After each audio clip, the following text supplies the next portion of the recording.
Hello viewers, welcome to kitchen కచేరీ.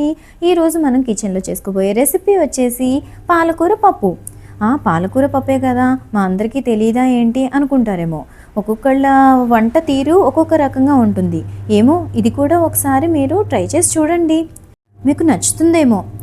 ముందుగా ఒక కుక్కర్లో 1 కప్పు కందిపప్పు వేసుకుని 2 సార్లు వాష్ చేసుకుని 1 గంట పాటు నానబెట్టుకోవాలి. 1 కప్పుకి ఖచ్చితంగా కుక్కర్లో వేసేట్టు అయితే 2 కప్పుల నీళ్లు పడతాయి.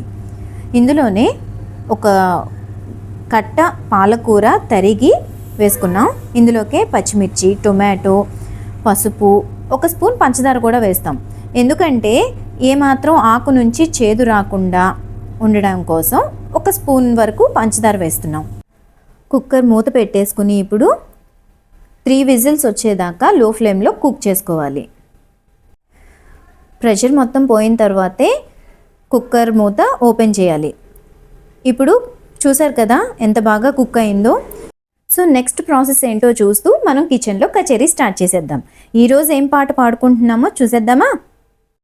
పిల్ల పాపల వాన, బొల్లి పడవల వాన, చదువు బాధలే తీర్చి సెలవులిచ్చిన వాన, గాలి వాన కబ్బడి, వేడి వేడి పాకోడి, ఈడు జోడు డి తోడుండాలి ఓలేడి, ఇంద్రధనసులో తడుకుమని ఎన్ని రంగులో, ఇంటి సొగసులా తడిసినవి నీటి కొంగులో, శ్రావణ మాసాల జలతరంగం, జీవన రాగాలకిది ఓ మృదంగం, కళ్ళలోన పొంగుతున్న బాధలెన్నో మాకున్నాయి, గుండెలోన దాచుకున్న గాథలెన్నో మాకున్నాయి, వచ్చి వచ్చే నల్ల మబ్బుల్లారా, గిచ్చే గిచ్చే పిల్లగాలుల్లారా.